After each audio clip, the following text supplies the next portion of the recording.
দেখবেন আগামী দিনগুলো আমাদের জন্য রাজনীতিবিদরা টাইট হয়ে যাবে। রাজনীতিবিদদের টাইট করার এই সুযোগ, টাইট দেওয়ার এই সুযোগ হেলায় হারাবেন না। আমি আপামর বাংলাদেশের মানুষকে বলছি যে এদের কোনো ক্ষমা নেই।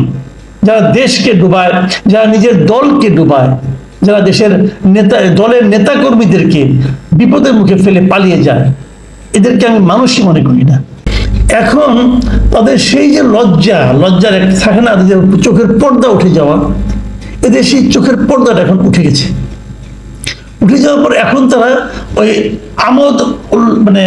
আনন্দ আমোদ করা, একসঙ্গে সবাই বসে আড্ডা দেওয়া, এই সমস্ত কাজগুলো তারা এখন নির্লজ্জভাবে করতে পারছে। এখন প্রশ্ন হলো, তার হচ্ছে বড় কথা যেটা আমার কাছে মনে হয়, এই লোকগুলোকে করতে দেওয়া হচ্ছে কেন? ওখানে কি আওয়ামী লীগের কেউ নাই?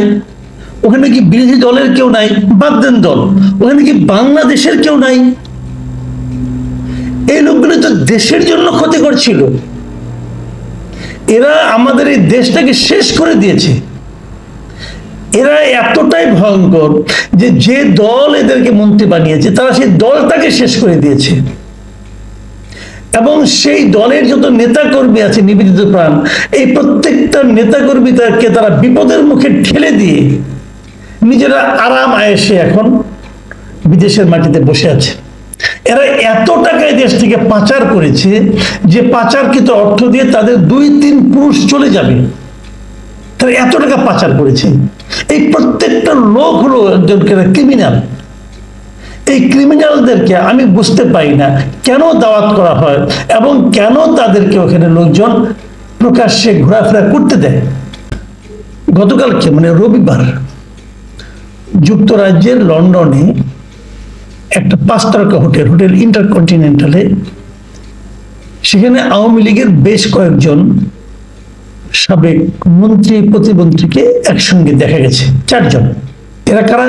সাবেক পররাষ্ট্রমন্ত্রী হাসান মাহমুদ, সভাপতি মণ্ডলীর সদস্য মৎস্য পানি সম্পদ বিষয়ক মন্ত্রী আব্দুর রহমান, সাবেক নৌ পরিবহন প্রতিমন্ত্রী খালেদ মাহমুদ চৌধুরী এবং সিলেট জেলা আওয়ামী লীগের সভাপতি ও সাবেক প্রবাসী কল্যাণ ও বৈদেশিক কর্মসংস্থান বিষয়ক প্রতিমন্ত্রী শফিকুর রহমান চৌধুরী।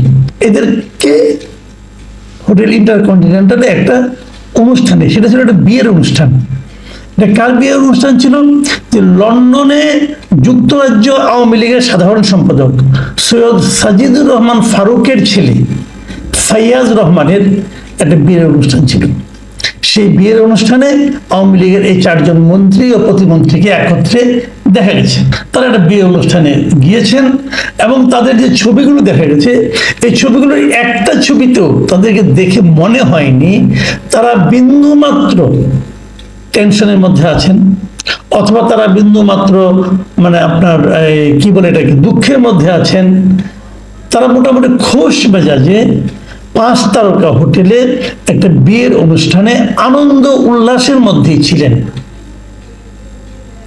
এই যে দৃশ্যটা, এই দৃশ্যটা এখন থেকে আমার মনে হয় এরপর আপনারা নিয়মিতই দেখতে থাকবেন। তাদের লাজ লজ্জা, প্রথম দিকে তারা একটু লজ্জায় ছিল। বিদেশে তো আর ভয় নাই, বিদেশে কে তারা কি করবে? বিদেশে তো আর বাংলাদেশে পুলিশ যে তাকে ধরে আনবে না, অথবা অন্য কিছু তো হচ্ছে না। তো ওখানে তারা একটু প্রথম দিকে হয়তো লজ্জাই পেত যে যাওয়াটা কি ঠিক হবে, দেশে এত আকাম কুকাম করেছি, লোকজন তো জানে আমরা তো মানুষের ধন সম্পদ, মানুষের প্রপার্টি, সরকারি প্রপার্টি লুটপাট করেছে। এই লোকগুলো অত্যন্ত দাপট দেখিয়েছে, মানুষকে যাচ্ছে তাই বলে অপমান করেছে, বিরোধী রাজনৈতিক দলগুলোকে তুচ্ছ তাচ্ছিল্য করেছে। এই লোকগুলি করেছে। কিন্তু আওয়ামী লীগের প্রত্যেকটা মন্ত্রী এই অপকর্মের সঙ্গে জড়িত ছিল। প্রত্যেকটাই বলবো, 2-একটা ব্যতিক্রম ওটাকে আমি ধরি না, 2-একজন ব্যতিক্রমকে আমি ধর্তব্যের মধ্যে রাখি না। তো এরা সবাই তো এই কাজগুলি করেছে। এখন তাদের সেই যে লজ্জার একটা থাকে না, যে চোখের পর্দা উঠে যাওয়া, এদের সেই চোখের পর্দাটা এখন উঠে গেছে। উঠে যাওয়ার পর এখন তারা ওই আনন্দ আমোদ করা, একসঙ্গে সবাই বসে আড্ডা দেওয়া, এই সমস্ত কাজগুলো তারা এখন নির্লজ্জভাবে করতে পারছে। এখন প্রশ্ন হলো, তার হচ্ছে বড় কথা যেটা আমার কাছে মনে হয়, এই লোকগুলোকে করতে দেওয়া হচ্ছে কেন? ওখানে কি আওয়ামী লীগের কেউ নাই? ওখানে কি বিরোধী দলের কেউ নাই? বাদ দেন দল, ওখানে কি বাংলাদেশের কেউ নাই? এই লোকগুলো তো দেশের জন্য ক্ষতি করছিল। এরা আমাদের এই দেশটাকে শেষ করে দিয়েছে। এরা এতটাই ভয়ঙ্কর যে যে দল এদেরকে মন্ত্রী বানিয়েছে তারা সেই দলটাকে শেষ করে দিয়েছে, এবং সেই দলের যত নেতাকর্মী আছে নিবেদিত প্রাণ, এই প্রত্যেকটা নেতাকর্মীদেরকে তারা বিপদের মুখে ঠেলে দিয়ে নিজেরা আরাম আয়েসে এখন বিদেশের মাটিতে বসে আছে।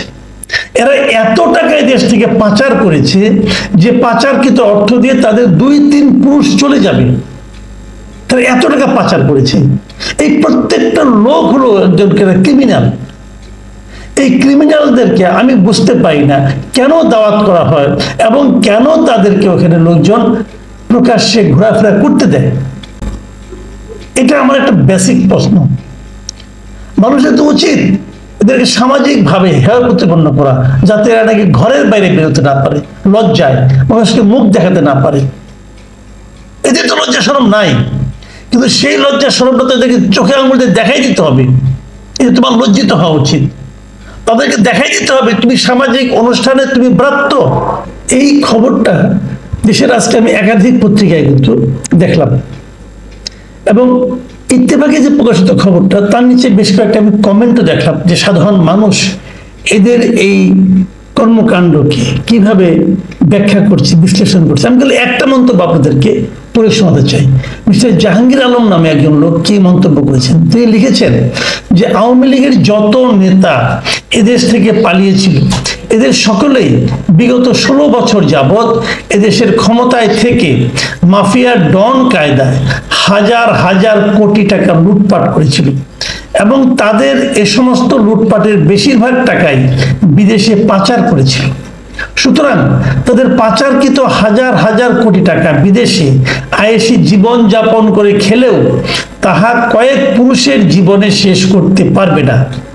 আর এরা হাজার হাজার কোটি টাকা লুটপাট করার পিছনে ব্যবহার করেছিল আওয়ামী লীগ দলের সাইনবোর্ড, মুক্তিযুদ্ধের চেতনা, এবং এদেশ দুর্নীতি জিরো টলারেন্স নীতিতে চলছে এমন বিষয়গুলোকে কাজে লাগিয়ে। আর তাদের শাসনামলে যারা তাদের অন্যায় অপকর্মের বিরুদ্ধে প্রতিবাদ করেছিল তাদেরকে রাষ্ট্রের নিরাপত্তার জন্য হুমকি এবং বিভিন্ন প্রকার জঙ্গি নাটক করে দমন পীড়ন করেছিল। আর যদি এদেশে 5 আগস্ট 2024 ছাত্র জনতার গণ অভ্যুত্থান না হতো, তাহলে এদেশের জনগণ কখনো আওয়ামী লীগ দলের দুর্নীতিবাজ ও মাফিয়া ডন নেতাদের লুটপাটের কথা জানতে পারত না। ভেবে দেখুন, এই একটা মন্তব্য আমি কেবল আপনাদের পড়ে শোনালাম। এখানে কিন্তু জিনিসটা তারা ক্লিয়ার করে দিয়েছে যে আসলে এটা করেছেটা কি। মানে এদের মতো ঘৃণ্য অপরাধী এদেশে হয় না, যে লোক নিজের দেশের সম্পদ বাইরে পাচার করে দেশটাকে ফোকলা বানিয়ে দেয়, দেশটাকে দরিদ্র করে দেয়, সেই লোকের মতো অপরাধী আর হয় নাকি? আর হয়? এই লোকগুলো বাইরে বসে বসে এখন আরাম আয়েসে জীবন কাটাবে। আর তাদেরকে ক্ষমতায় টিকিয়ে রাখার জন্য যে সমস্ত তৃণমূলের নেতাকর্মী ছিল তারা এখানে জেলে যাবে, তারা এখানে প্রহিত হবে, তারা এখানে নানাভাবে দৌড়ের উপর থাকবে, আর তাদের কিন্তু কিচ্ছু হবে না। এমনকি তাদের মানে আত্মীয় স্বজন যারা আছে তারাও কিন্তু আন্দোলনে থাকবে না। ওখান থেকে তারা মাঝে মাঝে বসে বসে এদেশে যারা আছে তাদেরকে বলবে তোমরা মাঠে নামো, হ্যান করো, ত্যান করো। হয়তো মাঝে মাঝে 2-1 টাকাও পাঠাবে, যে টাকা পাঠালাম এটা একটা মিছিল অর্গানাইজ করো, এগুলো করবে। তারপর যখন আবার নির্বাচন আসবে তখন ওরা আবার নেতা হয়ে দেশে ফিরে আসবে। যারা প্রকৃতপক্ষে আওয়ামী লীগকে ভালোবাসেন, আওয়ামী লীগ একটা পলিটিক্যাল পার্টি। আমি কিন্তু এখনো মনে করি যে এখন যে সমস্ত এই মানে 15 বছর যে অপকর্মগুলি হয়েছিল এর জন্য আমি মনে করি ঢালাওভাবে একটা দলকে দায়ী করা যায় না। আমি মনে করি এই লোকগুলোকে দায়ী করা যায়। তারা আওয়ামী লীগকেও ব্যবহার করেছে, আওয়ামী লীগকে ব্যবহার করে আওয়ামী লীগের লোকদেরকে তারা টর্চার করেছে।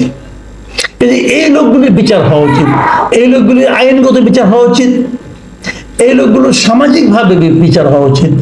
কেবল দেশে না, বিদেশের মাটিতেও এদেরকে সামাজিকভাবে আমি মনে করি বয়কট করা উচিত। বিদেশে যেখানে যত আওয়ামী লীগের লোকজন আছে, যেখানে যত বাংলাদেশি আছেন, আপনাদের কাছে আমার অনুরোধ, আপনারা সবাই এই সমস্ত দুর্বৃত্ত গুলোকে, এই সমস্ত অপরাধীগুলোকে, এই সমস্ত অর্থ পাচারকারীগুলোকে আপনারা বয়কট করুন। যেখানে পাবেন সেখানেই এদেরকে তুচ্ছ তাচ্ছিল্য করবেন, এদেরকে অপমান করবেন। এটাই হবে। বাকি জীবন যতদিন বাস করবে এরা কোথাও যেন সামাজিক কোনো অনুষ্ঠানে যেতে না পারে, এরকম ব্যবস্থা করবেন। তাহলেই কেবল এদের যে শাস্তি হবে তাই না, পরবর্তীতে যারা ক্ষমতায় আসবে, যারা এরকম দেশ থেকে লুটপাট করে বিদেশে টাকা পাঠানোর কথা চিন্তা করবে, তাদের একটা উচিত শিক্ষা হবে। লোকটাকে তাকাবেন না, লোকটা কি করেছে এটার দিকে তাকাবেন। তাহলেই দেখবেন আগামী দিনগুলো আমাদের জন্য রাজনীতিবিদরা টাইট হয়ে যাবে। রাজনীতিবিদদের টাইট করার এই সুযোগ, টাইট দেওয়ার এই সুযোগ হেলায় হারাবেন না। আমি আপামর বাংলাদেশের মানুষকে বলছি যে এদের কোনো ক্ষমা নেই। যারা দেশকে ডুবায়, যারা নিজের দলকে ডুবায়, যারা দেশের দলের নেতা কর্মীদেরকে বিপদের মুখে ফেলে পালিয়ে যায়, এদেরকে আমি মানুষই মনে করি না।